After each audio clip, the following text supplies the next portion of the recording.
بسم الله الرحمن الرحيم. السلام عليكم ورحمة الله وبركاته. يا أيها الذين آمنوا اتقوا الله حق تقاته ولا تموتن إلا أنتم مسلمون. அன்புகனிய சகோதர சகோதரர்களே, கம்பம் மஸ்ஜிதே தௌஹீத் அறக்கட்டளை சார்பாக தினந்தோறும் ஒவ்வொரு விதமான செய்திகளை பார்த்து வருகின்றோம். சில தினங்களுக்கு முன்பே ஜிஹாத் என்ற தலைப்பில் பார்த்தோம். அதன் தொடர்ச்சியை இன்றும் நாம் காண இருக்கின்றோம்.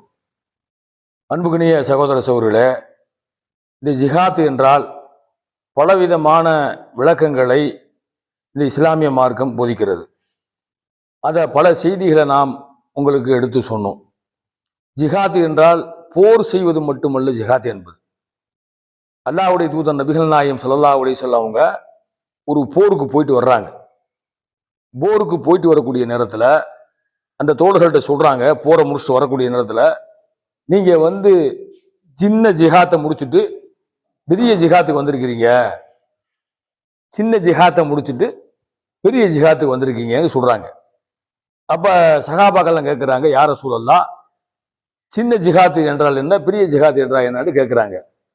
அப்போ அல்லாஹ்வுடைய தூதர் நபிகள் நாயகம் ஸல்லல்லாஹு அலைஹி வஸல்லம் சொல்றாங்க, இந்த சின்ன ஜிஹாத் என்பது நீங்க போருக்கு போயிட்டு வருவது, பெரிய ஜிஹாத் என்பது மன இச்சையோட போராடுவது. பாருங்க, அல்லாஹ்வுடைய தூதர் நபிகள் நாயகம் ஸல்லல்லாஹு அலைஹி வஸல்லம் போரை சிறுசா சொல்றாங்க, மனோ இச்சையை போராடக்கூடியதை பெருசா சொல்றாங்க. சின்ன ஜிஹாத்துல இருந்து பெரிய ஜிஹாத்துக்கு வந்திருக்கீங்க என்ற செய்தி சொல்றாங்க. அப்ப பெரிய ஜிஹாத் என்பது மனோ இச்சை. மனோ இச்சை என்றா மனசு கூட போராடுவது. ஒரு மனிதன் காலையிலிருந்து இரவு வரைக்கும் மனசு கூட போராடுறானே, பல போராட்டங்களை போராடுறான். அவனை தவறான பாதைக்கு கூப்பிடும் போது அந்த மன இச்சையை சொல்லும் போது அதை வேணாங்கிறான்.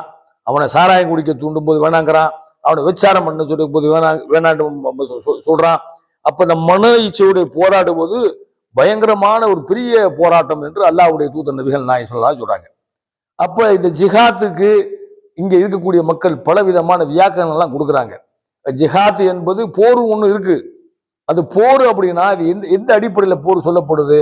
நீங்க திருமறை குர்ஆன்ல 2:190 பார்த்தா தெரியும். உங்க கூட போருக்கு வருவர்கள், அந்த வசனத்தை நீங்க கவனிச்சீங்கன்னா, நீங்க போருக்கு சும்மா உங்களை போச்சல, உங்கள்கிட்ட யாரு போருக்கு வர்றார்களோ அவர்கள்ட்ட போய் நீங்க போர் செய்யுங்க.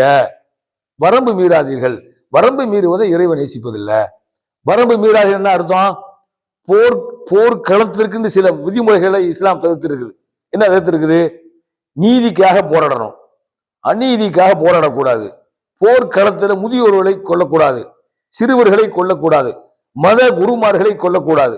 இந்த மாதிரி போர் என்று சொன்ன உடனே போர் எல்லாமே போராகிறாது. விதிமுறைகளை போடுது. விதிமுறைகளை போட்டு போர்க்களத்தில் எந்த மாதிரி இருக்கணும், எப்படியெல்லாம் நீ போராடணும், போர் செய்யணும், அதுக்கு வரமுறையெல்லாம் இஸ்லாம் சொல்லுது. சும்மா எடுத்தோடனே போர் நீங்க போர் அப்படின்னாலே, போர் உங்களை தேடி வந்தா போர் செய்யுங்க, களத்துல நிற்கிறதுக்கு போர் செய்யுங்க. இஸ்லாத்தில் எதிரிகள் நிறைய இருந்தாலும் களத்துக்கு யாரு வந்திருக்கா? உங்களை கொலை செய்வதற்கு, உங்களை கொல்வதற்கு, உங்களை உண்டு இல்லாமல் ஆக்குவதற்கு, உங்களுடைய வீடுகளை விட்டு வெளியேற்றப்பட்டவர்களுக்கு, உங்களை நாடு துறந்தவர்களுக்கு இவர் கூட போராடுகள் தான் சொல்லுவதே தவிர, எந்த அடிப்படையும் போர்னு ஒண்ணு ஜிஹாத்னு ஒண்ணு போரை கத்தி எடுத்துட்டு வாள் எடுத்து போக சொல்லக்கூடிய இஸ்லாமிய மார்க்கம் சொல்லல. நீங்க வரம்பு மேல செய்தி சொல்லு. அப்ப இன்னைக்கு நமக்கு பாக்குறோம், ஜிஹாத் என்பது வெறும் போரா இல்ல. நபிகள் நாயகம் ஸல்லல்லாஹு அலைஹி வஸல்லம் அவங்க ஒரு சஹாபி கேட்கிறாரு, பெண்களுக்கு போர் கடமையான்னு கேட்கிறாரு. பெண்களுக்கு போர் கடமையா என்று கேட்கிறாங்க.